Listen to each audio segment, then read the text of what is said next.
قرآن پڑھاؤ، قرآن پڑھاؤ، قرآن پڑھاؤ، قرآن۔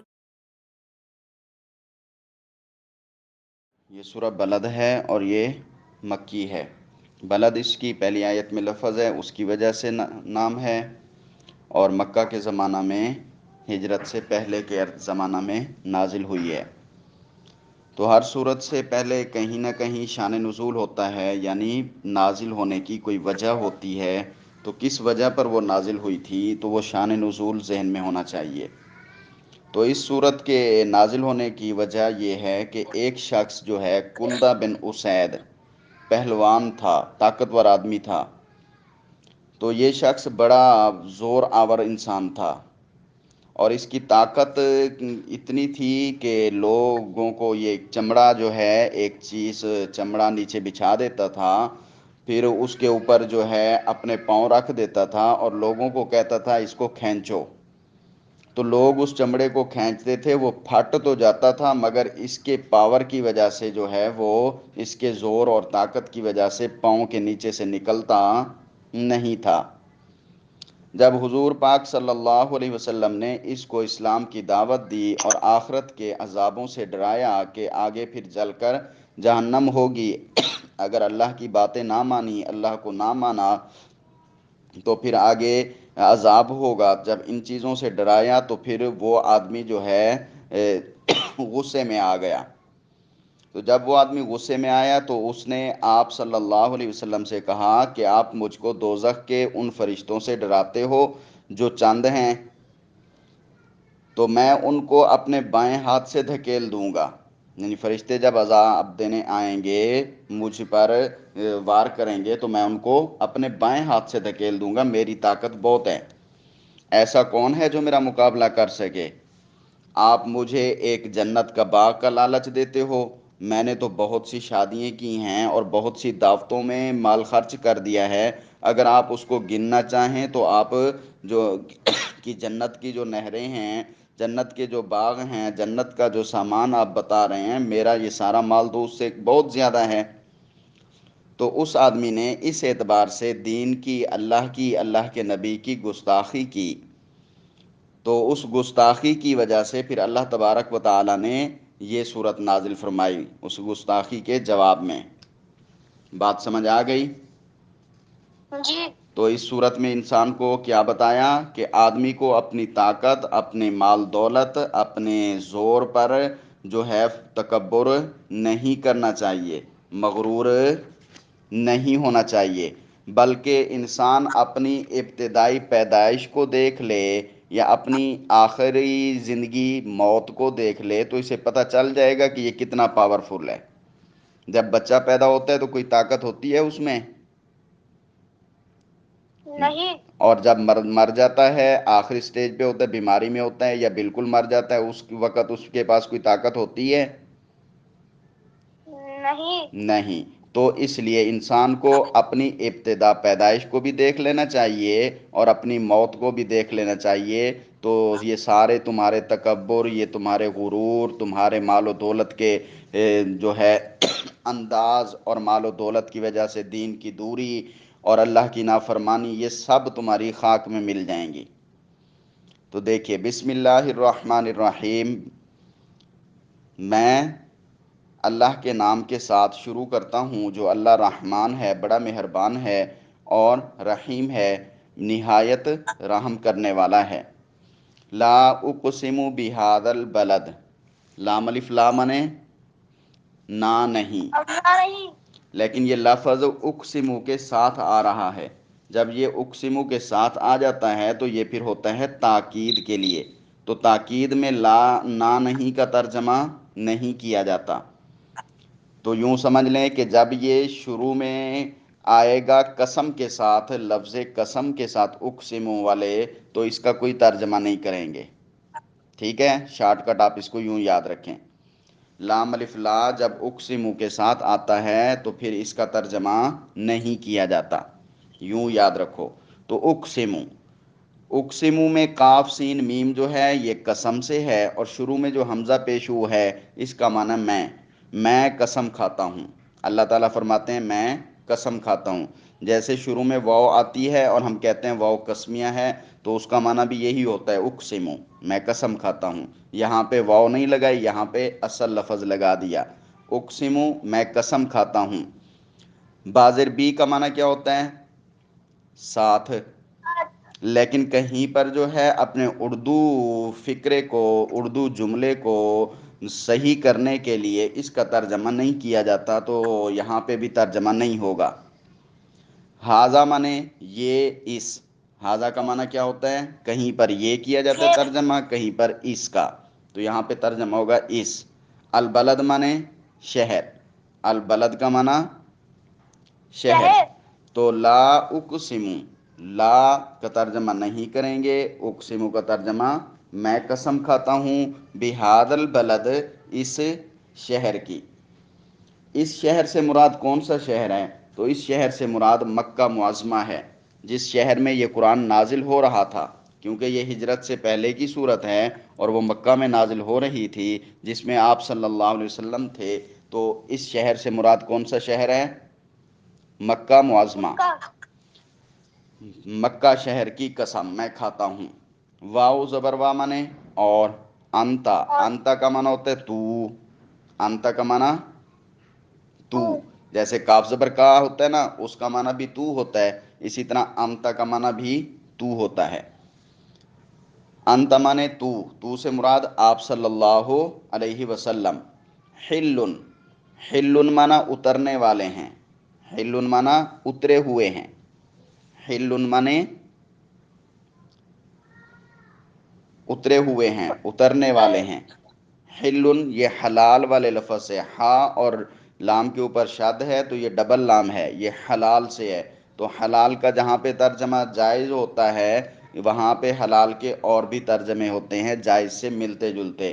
یعنی کہ آپ یہاں پہ حلال ہیں، یعنی یہاں پہ رہتے ہیں، یہاں پہ آئے ہوئے ہیں، یہاں پہ اترے ہوئے ہیں. یا پھر اس کا ترجمہ یوں کریں گے کہ بعد میں اس شہر مکہ معظمہ میں، برکت والے شہر میں جنگ جائز پہلے بھی نہیں تھی اور بعد میں بھی نہیں ہوگی، لیکن ایک وقت میں آپ صلی اللہ علیہ وسلم کے لیے جائز ہوگی، وہ فتح مکہ کا دن تھا. تو فتح مکہ کے وقت وہ آپ کے لیے جنگ حلال ہوگی. تو حلال کا ترجمہ کریں تو پھر مطلب کیا ہوگا؟ فتح مکہ جب ہوگا، آپ اس شہر کو چھوڑ کے جائیں گے، پھر جب دوبارہ آئیں گے تو آپ کے لیے جنگ کر کے اس شہر میں دوبارہ داخل ہونا حلال ہوگا. پھر قیامت تک کے لیے اس شہر میں جنگ حرام ہو جائے گی، تو اس شہر میں جنگ کرنا جائز نہیں ہے. تو انت تو حل مانے حلال ہے یا اترا ہوا ہے. بہذا مانے بازر بی کا معنی ساتھ ہوتا ہے، یہاں پہ ترجمہ ہو جائے گا میں. ہاذا مانے اس، البلد مانے شہر، اس شہر میں. ہاذا کے دو ترجمے ہوتے ہیں، کہیں پہ یہ، کہیں پہ اس. تو جون سا ترجمہ ٹھیک لگے گا وہ ہم لگا دیں گے. یہ اور اس دونوں کا مطلب سیم ہے، ایک ہی ہے، ٹھیک ہے. تو انت حل بہذا البلد، اور آپ، انت مانے آپ، تو حل اترے ہوئے ہیں، بہذا البلد اس شہر میں. مکہ میں ہر شخص کو لڑائی کی ممانعت ہے، مگر آن حضرت صلی اللہ علیہ وسلم کے لیے صرف فتح مکہ کے دن یہ جو ہے رکاوٹ نہیں رہے گی. جو کوئی آپ سے لڑ کر اس کو، جو کوئی آپ سے لڑا اس کو مارا، اور بعض سنگین مجرموں کو بھی خاص کعبہ کی دیوار کے پاس قتل کیا گیا. پھر اس دن کے بعد سے وہی ممانعت قیامت تک کے لیے قائم ہو گئی، کیونکہ اس آیت میں مکہ کی قسم کھا کر ان شدائد اور سختیوں کی طرف اشارہ بھی فرمایا ہے جن میں سے انسان کو گزرنا پڑتا ہے. کیونکہ اس شہر کو سب سے پہلے، آپ پہلے سپارے میں جب ہم جائیں گے تو وہاں پہ آپ دیکھیں گے کہ اس شہر کو ابتدا میں کیسے جو ہے بنایا گیا. حضرت ابراہیم اور حضرت اسماعیل علیہ السلام، ویسے تو یہ شہر جب دنیا بنی، کائنات بنی، اس وقت سب سے پہلے یہی شہر بنا تھا اور یہی عظمت کی جگہ تھی. آدم کے دور میں، حضرت آدم علیہ السلام کے دور میں جو ہے یہاں پہ بیت اللہ بنایا گیا تھا، اور بیت اللہ وہ پھر چلتا رہا. پھر حضرت ابراہیم علیہ السلام نے دوبارہ سے اس کو تعمیر کیا تھا. پھر جب بیت اللہ کو تعمیر کیا تو پھر وہاں پہ اپنے بیوی بچوں کو رہنے کے لیے چھوڑ دیا. تو اسی طرح پھر باقی لوگ بھی وہاں پہ آنا شروع ہو گئے، تو یہ ایک بہت بڑا شہر بن گیا.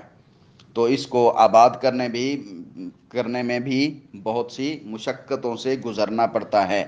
تو اصل میں اسی آدمی کے وجہ سے یہ صورت نازل ہوئی ہے۔ تو بتانا یہ ہے کہ انسان تکلیفوں اور مشقتوں سے گزرتا ہے، انسان کی اپنی پاور کچھ بھی نہیں ہے۔ اگر یہ سکون تلاش کرنا چاہے تو مرنے سے پہلے اس کو سکون نہیں مل سکتا۔ اگر سکون ملنا ہوتا تو سب سے پہلے پیارے پیغمبر صلی اللہ علیہ وسلم کو ملتا، جن کے لیے پوری کائنات بنائی گئی ہے، لیکن آپ صلی اللہ علیہ وسلم کو بھی بہت سی تکلیفوں سے گزرنا پڑا۔ تو اس میں اشارہ اسی بات کی طرف ہے کہ انسان تکلیفوں والا ہے، مکلف ہے، یہ تکلیفوں کے ساتھ زندگی گزارتا، بغیر تکلیفوں کے نہیں گزار سکتا۔ بات سمجھ آ رہی ہے؟ جی تو جب ہلن کا منع آپ اترے ہوئے ہیں، یا ہلن کا منع آپ کے لیے جنگ کرنا ایک وقت صرف حلال ہوگا، تو اس میں آپ صلی اللہ علیہ وسلم فاتحانہ بادشاہانہ طور پہ داخل ہوں گے، اس بات کی طرف اشارہ تھا۔ اور دوسری بات یہی کہ ان سارے کاموں کے لیے مشقتوں کو، تکلیفوں کو برداشت کرنا پڑتا ہے۔ تو وہ مشقتیں اور تکلیفیں برداشت ہوتی ہیں، انسان اپنی پاور کے اعتبار سے کچھ بھی نہیں ہے۔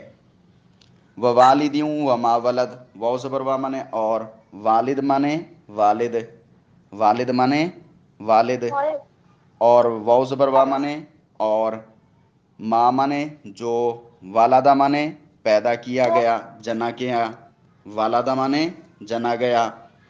تو ولد کا معنی لڑکا بھی ہوتا ہے، آپ اردو میں لکھتے ہیں اپنا نام تو اس کے ساتھ آگے ابو کا نام لکھنا ہو تو سن آف جیسے لکھتے ہیں، تو اردو کے اندر، فارسی کے اندر ولد، عربی کے اندر ولد کا لفظ بولا جاتا ہے، ابن کا بھی اور ولد کا بھی۔ تو ولد کا معنی کیا ہوتا ہے؟ لڑکا جو جنا گیا، بیٹا، اولاد۔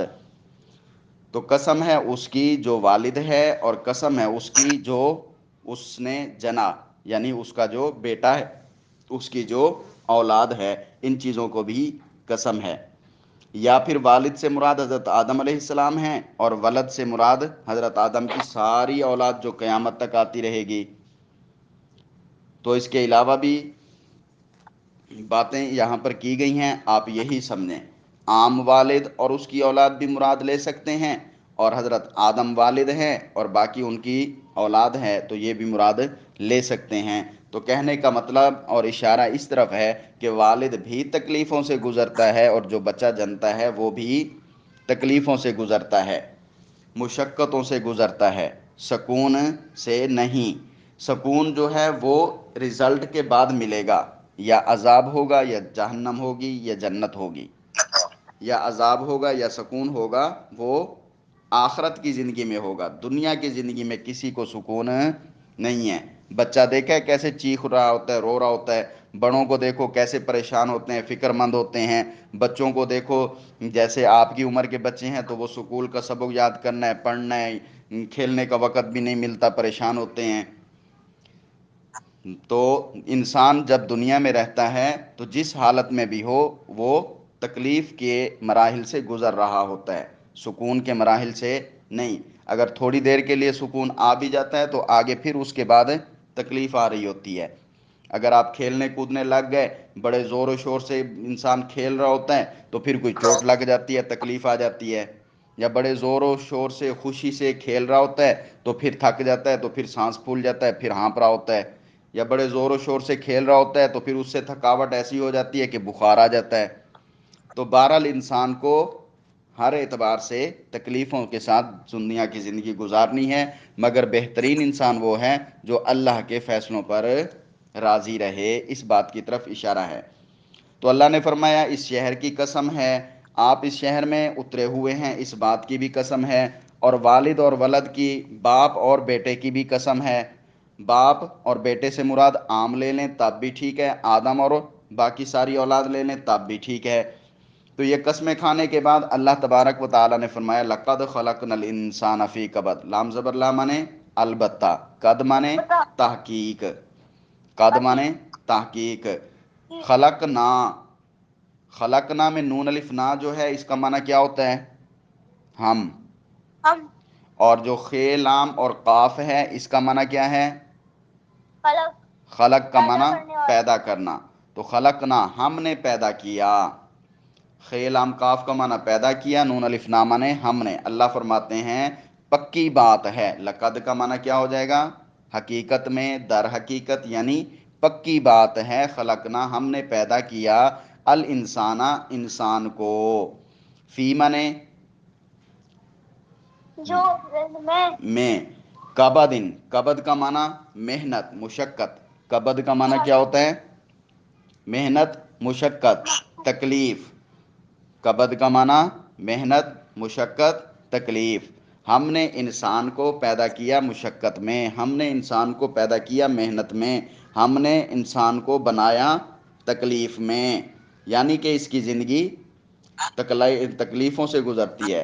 آدمی ابتدا سے انتہا تک، پیدا ہونے سے مرنے تک مشقت اور رنج غم میں گرفتار رہتا ہے، طرح طرح کی سختیاں اس کو جھیلنا پڑتی ہیں، کبھی بیماری میں مبتلا ہوتا ہے، کبھی کوئی رنج گھر کا فکر پریشانی آ جاتی ہے، کبھی ملک کی، کبھی شہر کی۔ تو یہ ساری عمر جو ہے، کوئی لمحہ ایسا نہیں ہوتا کہ جس میں انسان کو کسی قسم کی کوئی پریشانی نہ ہو یا کسی قسم کی کوئی محنت یا تکلیف سے آزاد ہو جائے، بالکل بے فکر ہو کر زندگی بسر کرے، ایسے نہیں ہو سکتا۔ اگر آپ شام کو جو ہے سکون میں ہوتے ہیں تو سارا دن اس سکون کے لیے محنت بھی تو کرتے ہیں۔ شام کو آپ اچھا کھانا کھاتے ہیں تو سارا دن جاب کرتے ہیں، محنت مزدوری کرتے ہیں۔ بغیر محنت مزدوری کے کوئی کام ہی نہ کریں اور کہیں جی سب کچھ ملتا رہے شوق سے اور زندگی بے فکری سے گزرتی رہے، ایسے کوئی گزار سکتا ہے؟ نہیں۔ تو اس لیے اللہ نے فرمایا حقیقت میں انسان کی پیدائش اور اس کی بناوٹ ہی ہم نے ایسے بنائی ہے کہ وہ ان تمام تر سختیوں اور بکھیڑوں سے نجات نہیں پا سکتا، ان کو ان سب سے گزرنا پڑے گا۔ آدم اور اولاد آدم کے احوال کا مشاہدہ خود اس بات کی بالکل واضح دلیل ہے۔ جیسے مکہ جیسا ملک جو ہے اس کی زندگی کو دیکھ لو، اس وقت جب کہ وہاں افضل الخلائق محمد الرسول اللہ صلی اللہ علیہ وسلم خود سخت ترین ظلم و ستم میں کا ہدف بنے ہوئے تھے، تو اللہ نے فرمایا کہ یہ ساری باتیں اس بات کی واضح شہادت ہیں، واضح شاہد ہیں، گواہ ہیں کہ انسان کو ہم نے فی کبد میں مشقت اور تکلیف کی زندگی گزارنے کے اعتبار سے بنایا ہے، یعنی اس کی بناوٹ ہی ہم نے ایسی کی ہے کہ یہ سختیوں تکلیفوں سے گزرے گا۔ بات سمجھ آ گئی؟ اب اس کے بعد اس آدمی نے کہا تھا نا کہ میں فرشتوں کو دھکیل دوں گا، میرا کوئی کچھ نہیں بگاڑ سکے گا، میرے پاس باغات سب کچھ بہت زیادہ ہیں، مجھے جو ہے پیسے دولت سب کچھ بہت زیادہ ہے۔ تو اللہ تبارک و تعالیٰ نے فرمایا ایحسب ان لن یقدر علیہ احد، حمزہ زبر مانے کیا، یحسب مانے حساب کرتا ہے، یحسب مانے سوچتا ہے، یحسب مانے گمان کرتا ہے۔ کیا حساب کرتا ہے؟ کیا خیال کرتا ہے؟ کیا سوچتا ہے؟ کیا گمان کرتا ہے؟ وہ سے مراد انسان۔ یحسب میں جو یا میں شروع میں یا زبر یا ہے اس کا معنی ہے وہ، ہے سین بے حساب سے، گمان سے، خیال سے، سوچنے سے ہے، اور شروع میں جو حمزہ زبر ہے یہ سوالیہ ہے، اس کا معنی ہوتا ہے کیا۔ ایحسب کیا وہ گمان کرتا ہے، کیا وہ سوچتا ہے، کیا وہ یہ خیال رکھتا ہے، لن یقدر علیہ احد، ان مانے یہ کہ، جس کو ہم اردو میں لکھتے ہیں نا کہ اور ہے کہ، تو یہ ان کا معنی وہی ہے یہ کہ۔ لن جیسے آپ نے لام الف لا کا ترجمہ پڑھا ہوا ہے نہ نہیں، تو لن جو ہے اس نہ نہیں میں تاکید پیدا کرتا ہے اور اس کا معنی ہوتا ہے ہرگز بھی نہیں۔ لن مانے ہرگز نہیں، کیا وہ سوچتا ہے کہ ہرگز نہیں، یقدرا، یقدرا یا مانے وہ ہوتا ہے، قاف دال اور رے یہ قدرت سے ہے، قاف دال اور رے یہ قدرت سے ہے، قادر ہونے سے ہے، کہ ہرگز نہیں قدرت رکھتا، علی مانے پر، ہی مانے اس پر، علیہ اس پر، احد مانے کوئی ایک۔ کیا انسان سوچتا ہے کہ اس پر کسی کو قدرت نہیں ہے، بس انسان کی اپنی پاور ہے، انسان کی اپنی طاقت ہے، اور اس پر کسی کا بس نہیں چلے گا۔ جیسے یہ آدمی کہہ رہا تھا، کیا انسان یہی سوچتا ہے کہ اس پر کسی کی طاقت نہیں ہے، کسی کی قدرت نہیں ہے، کسی کا بس نہیں چلے گا؟ انسان جن سختیوں، محنت اور مشقت کے راستوں سے گزرتا ہے، اس کا تو تقاضا یہ تھا کہ اس میں عاجزی ہونی چاہیے تھی، اس میں جو ہے تکبر نہیں ہونا چاہیے تھا، اپنے آپ کو وہ ایک حکم اور اللہ کی تقدیر سمجھ کر مطیع، فرما بردار اور تابع مسلمان اور انسان ہونا چاہیے تھا۔ ہر وقت اپنی ضروریات، کیونکہ یہ مشقتوں سے گزر رہا ہوتا ہے، ہر وقت اس کو ہیلپ کی، مدد کی ضرورت ہوتی ہے، تو اپنی ضروریات وغیرہ کو سامنے رکھ کر اللہ سے دعائیں کرتا۔ لیکن یہ انسان ایسا بے فکر اور بدبخت ہے کہ انسان کی حالت یہ ہے کہ بالکل بھی بھول جاتا ہے کہ اس پر کوئی طاقت رکھتا ہے یا نہیں، بھول میں پڑا رہتا ہے۔ تو کیا وہ سمجھتا ہے کوئی ہستی ایسی نہیں ہے جو اس پر قابو پا سکے اور اس کو پکڑ سکے، اس کو جکڑ سکے، اور اس کی شرارتوں کی، اس کی نافرمانیوں کی، اس کے کفر اور شرک کی، اس کے لوگوں پہ ظلم و ستم کرنے کی، اس کا اللہ کے نبی کو ستانے کی، دین والوں کو ستانے کی، سرکشی کی سزا دے سکے؟ وہ اس بات کو کیا بھول جاتا ہے؟ تو اس کو مطلب کہنے کا کیا ہے کہ نہیں بھولنا چاہیے، بلکہ اس کو سوچنا چاہیے کہ اس پر ایک پاور ہے، ایک طاقت ہے، جو خالق ہے، جو مالک ہے، جو قادر ہے۔ بات سمجھ آ گئی؟ جی پھر وہ شخص کہتا تھا کہ میں نے بہت مال خرچ کیا ہے دعوتوں پر، میں نے بہت عورتیں شادیاں کی ہیں، وغیرہ وغیرہ باتیں کرتا تھا۔ تو اللہ تبارک و تعالیٰ نے فرمایا یقولو، وہ کہتا ہے، یقولو یا من وہ، قاف واو اور لام جو ہے یہ قول سے ہے، قول کا معنی ہوتا ہے بات کرنا، تو یقولو کہنا، وہ کہتا ہے، یا من وہ، قول مانے کہنا، بات کرنا، وہ بات کرتا ہے، وہ کہتا ہے، اہلکتو، اہلکتو کو آپ نے سمجھنا ہے اچھی طرح، تاپش تو جو ہے یہ ہوتا ہے میں، تاپش تو جو ہوتا ہے آخر میں اس کا معنی کیا ہوتا ہے؟ میں نے۔ میں شروع میں ہے حمزہ، ہا، لام اور کاف، یہ ہلاک کرنے سے، خرچ کرنے سے، ہلاک کرنا، اہلک تو میں نے ہلاک کر دیا، میں نے خرچ کر دیا، اہلک تو میں نے ہلاک کر دیا، میں نے خرچ کر دیا، مالن، مالن کا معنی مال و دولت، مالن مانے مال و دولت، لوبدن مانے ڈھیر ساری، لوبدن مانے ڈھیر ساری، وہ کہتا ہے کہ میں نے ڈھیر ساری مال و دولت خرچ کر دی ہے۔ تو وہ خرچ کرنے والی کس صورت میں ہوتی ہے؟ کوئی اپنی دعوتوں میں کرتا ہے، کوئی کس کام میں، کوئی کس کام میں، کوئی شرابوں میں، کوئی عیاشی میں، کوئی فضول خرچی میں، کوئی کس چیز میں، اور زیادہ تر جو ہے اس بات کی طرف وہ ہے کہ کیونکہ یہ شخص وہ گستاخی کر رہا تھا پیارے پیغمبر کی، تو اسلام کے خلاف جو مال و دولت خرچ کرتے ہیں وہ لوگ بھی یہی کچھ کہتے ہیں۔ تو رسول اللہ کی عداوت میں، اسلام کی مخالفت میں اور اللہ کی نافرمانی میں جو ہے، ان تمام موقعوں میں یوں ہی بے تک کے فضول خرچی میں مال کو خرچ کرنے کو وہ ہنر سمجھتا ہے۔ اسے چاہیے کہ وہ اس بات پر توجہ رکھے، پھر اسے بڑھا چڑھا کر فخر سے کہتا ہے میں نے اتنا مال خرچ کر چکا ہوں، میں اتنا مال خرچ کر چکا ہوں، کیا اس کے بعد بھی کوئی میرے مقابلے میں کامیاب ہو سکتا ہے؟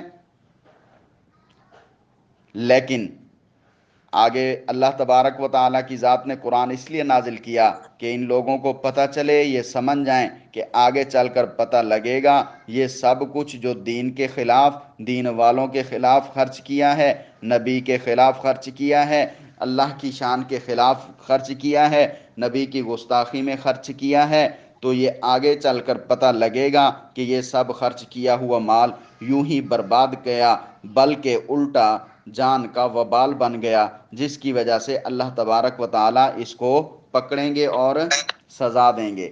اللہ قدرت رکھتے ہیں جکڑنے کی، پکڑنے کی، تو اللہ اس کو پکڑیں گے، جکڑیں گے اور اس کو سزا دیں گے۔ اب آگے دیکھیں، ایحسب الم یرہ احد، حمزہ زبر آ کا معنی کیا ہوتا ہے؟ کیا؟ یحسب، یا کا معنی وہ، ہے سین بے، حساب کرنا، سوچنا، سمجھنا، خیال کرنا، گمان کرنا۔ کیا وہ گمان کرتا ہے، کیا وہ یہ سوچتا ہے، ان یہ کہ، ان مانے یہ کہ، جیسے لام الف لا کا معنی نہ نہیں ہوتا ہے، اسی طرح لم جو آتا ہے تو لم کا معنی بھی نہ نہیں ہوتا۔ لم مانے نہ نہیں، یارا، یارا مانے یہ را جو کھڑی ہے یہ رویت سے ہے، رویت کا معنی ہوتا ہے دیکھنا، تو یارا مانے دیکھتا، لم نہیں، یارا دیکھتا، ہو اس انسان کو، احدن کوئی ایک، کیا یہ سوچتا ہے، ان یہ بات کہ، لم یارا ہو، لم نہیں یارا دیکھ رہا یا دیکھتا ہو اس کو، احدن کوئی ایک، کیا یہ خیال رکھتا ہے کہ اس کو کسی نے بھی نہیں دیکھا؟ کیا یہ یہی خیال رکھتا ہے کہ اس کو دیکھا نہیں کسی نے؟ بات سمجھ آ رہی ہے؟ جی ہاں، یعنی اللہ تعالیٰ اس کو سوچنا چاہیے کہ جو ساری کائنات بناتا ہے اس کو سب پتہ ہوتا ہے، اللہ سب دیکھ رہا ہے، جتنا مال جس جگہ جس نیت سے خرچ کیا جا رہا ہے۔ جھوٹی اپنی شان و شوکت کے لیے خرچ کر رہے ہو تو اس کا بھی کچھ فائدہ نہیں، دین کے خلاف کر رہے ہو تو اس پر تو سخت پکڑ ہوگی، اور خصوصاً نبی کی گستاخی میں کر رہے ہو تو پھر اور بڑا نقصان ہے، اللہ کی شان کے خلاف کر رہے ہو تو وہ اس سے بھی اور بڑا نقصان ہے۔ تو سراسر اتنا مال خرچ تو کر رہے ہو لیکن کر بے فائدہ رہے ہو، اس کا کوئی فائدہ تمہیں نہیں ملنے والا۔ اس سے آگے انشاءاللہ کل پڑھیں گے، آپ اس کو ضرور یاد کیجئے گا۔ ٹھیک ہے۔ السلام علیکم۔ وعلیکم السلام۔ اللہ حافظ۔